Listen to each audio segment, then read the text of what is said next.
Ladies and gentlemen, it's Kylie time.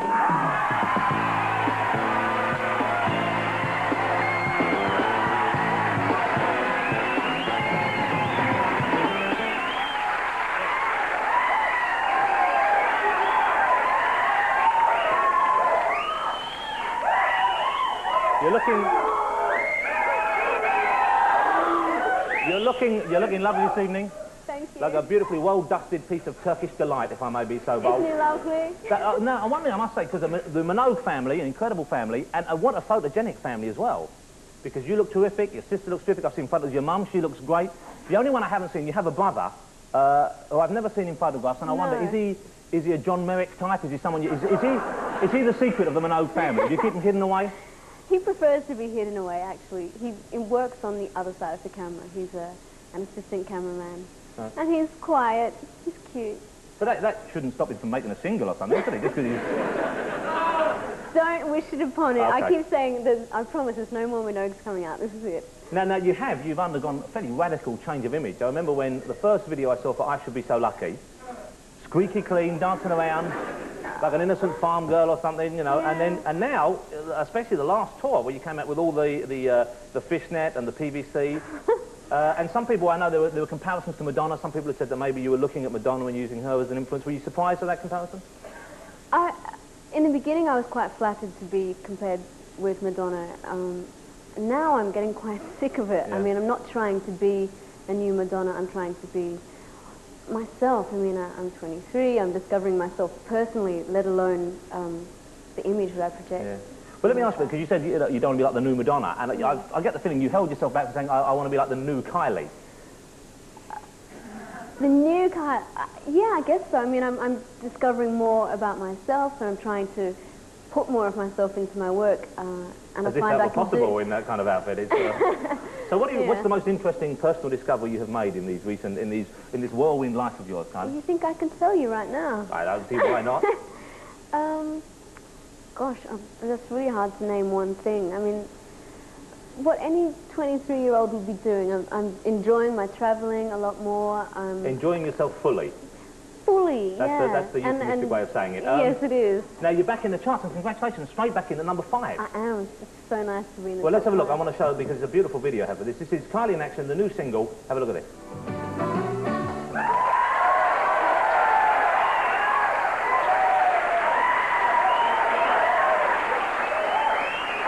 A beautiful video, as I said. Thank you. May I be so bold as to inquire, is that a Gossard Wonderbra you're wearing in that video? Has raised some controversy. No. It's not, just... I can't give away all my Okay, I just wondered. I know they're very popular, and I wonder whether you were also queuing up a Fenix for your Gossard Wonderbra. No. I must say I do possess a couple, but that's not one. Yeah, and why Wonderbra? I know I'm going off the beaten track here, but why not Super Bra? Maybe I should launch my own. Yeah, the Kylie... front-loader, fuel-injected, I don't know. Push them up, wheel them out, whatever you want. Last time we met you told me you were reading several film offers, because you had The Delinquents that did very well for you, I know that. Is there anything lined up? Do you have a project coming near? I'm hoping to do something as soon as possible. I'm almost embarrassed saying I'm doing a film because it's been so long since I did Delinquents. But if I can find the right one for this year, great. Otherwise I'll have to wait till next year. And you'll still be working away at all the singles and stuff? Yeah. Well, it's always a pleasure to meet you. Never ever a chore. Now, what's the hairstyle you're wearing for us this evening? What is that kind of look? It's a bit of a set. Yeah, it's quite an old style looking thing, isn't it? Tell me I look old. No, the hair looks old. You look fine. But it looks gorgeous, and you wear it beautifully. Thank you. Better than your brother ever could. It's been a pleasure seeing you. Kylie Minogue, ladies and gentlemen.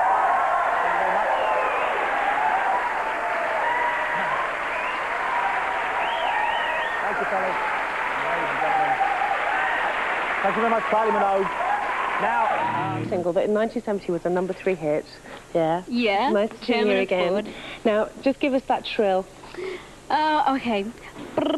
See, she really does do it. Kylie, if you'd like to get ready. Kylie's brand new single, #5 in the midweek charts. Kylie Minogue.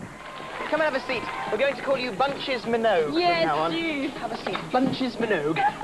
Now, before we go any further, Now we've oh gosh, now we've used these as as part of the prop for the Easter thing. I don't think there's anyone else coming up here for the time being. I was going to slip away with one. So you can have whichever one you like. I'll take this one. That's all right.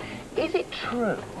No. You were spotted in a second-hand shop in Paris buying an outfit. I'm very often spotted in the second-hand stores buying outfits. And is it true that that was the outfit that you wore on Thursday on Top of the Pops? Yeah. Oh, right. How often do you do that? Do you mix and match stuff that you would not spend a fortune on designer labels? All the time. Second-hand stores are great. I mean, some people really are not fond of them, but it's great when you find things that no one else has, and I always have comments on second-hand items. Is that now a case of it's obviously not saving money, but using it for different styles and creating your own image rather than buying things that are already created? Yeah. Well, I am a bargain hunter at heart anyway. I know you are a shopper, aren't you? I am. Born to shop. What about Paris then? Because you're a bit of a fan of that part of the world, aren't you? I tend to go there as often as I can. I have a very good girlfriend there, so if I go to Paris, I stay with her. If she comes here, she'll stay with me. And I was very happy to do video there. So you shot the video for this song? Yeah, in Paris. You've used the director before, haven't you? Yeah, he did What Do I Have to Do Unshot, and I'd actually wanted to work with him before, but he was never available. He's a very good director. Got any holidays coming up? Summer, looming on the horizon, the daffodils are up and spring's in the air, going live's coming off. Not yet. No? No. No holiday? Good. I'm sure I'll manage to. Life of a pop star, right? Yeah. Thank you very much for joining us this morning. Thanks for having me. Nice to see you. And don't eat it all at once, otherwise that perfect complexion will be blemished. Do you ever sort of wish that it hadn't really happened, the fame? Yeah. Often, I mean, it's too late now. I mean, if I didn't know what fame was like, I'd probably, be after it just to know. But having had it, I often wish that I could have success, but without the fame. Normally I'm very happy with what I do, but obviously there's times where I just wish I was doing a so-called normal 9-to-5 job, or just something that's completely unrelated to this industry. That success all started at the tender age of 16 when Kylie went for an acting part in a new programme called Neighbours. Her contract was for 12 weeks only, but years later, Kylie's Neighbours was a hit with a bigger audience in the UK than Australia's population. How did you become a singer? I was in Neighbours and there was a benefit concert for a football team. I don't even follow football. And we all had such a brilliant time. We raced backstage and were frenzy saying, oh, we've got to do another one, what can we do? Who knows what, I mean, the show was going on as we were talking, so, and I said, well, what about Locomotion? I know the words and the bands must know it's an old song, so we did an impromptu version of Locomotion. Like all good pop fairy tales, someone heard it, recorded it, and it was Australia's biggest hit for 10 years. After that, I recorded with Stockett and Waterman over here, which was quite a disastrous trip. I came for about a week or 10 days, was completely ignored up until about the last day, and I recorded I Should Be So Lucky virtually on the way to the airport, back home. It was done in an hour, wasn't it? It was done very quickly. I wasn't known here at that stage. I think I had not long been on Neighbours. Things were different then. I caught the bus that time and I did all the tourist trips around London. I had nothing to do. The publicity machine took over and I was very lost in the midst of it all. Basically trying to do a series, turn up on time, know your lines, perform well, is hard enough without... then I started recording, so there was a bit of conflict there. I was doing videos on the weekends, losing my voice, sick all the time. I can't believe how hard I worked. I would be hard-pressed to do that now. You do sound as though in the early days you were just charging along like a sort of mad bull. Yeah. And nowadays you're pretty much together and you're controlling it. As together as I can be. I mean, if I knew what my next move was, I could be very together.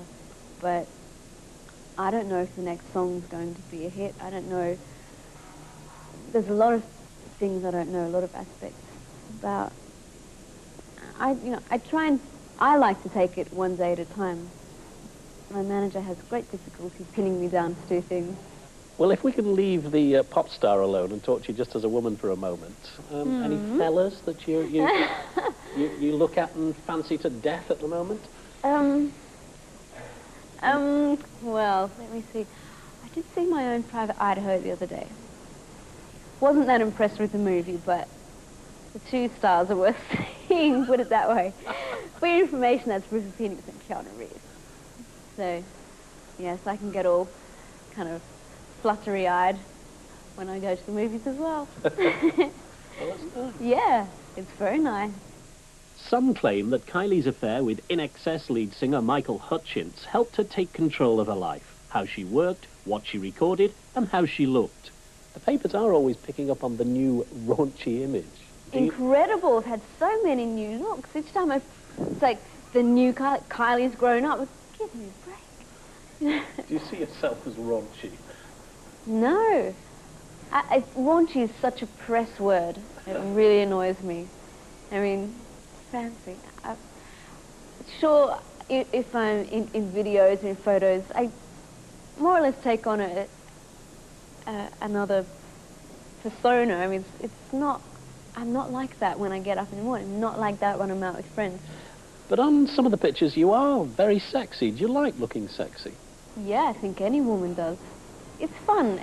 People are always very, not superficial, but they tend to look at one angle, and they don't look at the other facets of that picture or that song or that video. It's like, oh God, she's got black, sexy-looking things on. Let's just say she's raunchy. It's like with my concerts, completely omitting the fact that it was an hour and a half, there was lots of fun. People in the audience loved it. I had a great time on stage. The show was over before I knew it. Doing old songs in my show was fun. I enjoyed it. The crowd, they loved that song. And if they're happy, then I'm happy. It's a fun show. My videos, I think, are still fun, and I certainly haven't lost all my innocence. I would hate to. Fame does bring some really nice things, like money for a start, quite often, and also meeting other very famous people. Have you sort of had to pinch yourself from time to time when you're talking to someone incredibly famous? Yeah. One occasion was the John Lennon tribute. And I felt very out of place because I was the only pop representative. There was people like Natalie Cole, Lou Reed, Lenny Kravitz. I mean, very credible people. Why do you feel out of place? Do you not see yourself as being credible? You said they were credible. Do you not see yourself as being credible? This was about a year and a half ago, and it was very much a turning point for me. And it wasn't just my imagination. It was the audience. When I came out, there was like half of the audience cheered and half of them went, because they were there to see, like, Lou Reed, man, or just weren't interested in seeing a little item of pop on the stage, some kind of light, fluffy stuff. But it turned out really well. Do you think you're winning those people over? Yeah, slowly. Is that either that or I did before, but they wouldn't admit it. Hey Dave, but I'm still a big fan of the music and of John Lennon, and I'm really proud to be part of this today, to be keeping his music alive and having money going to such a worthwhile cause. It's fantastic.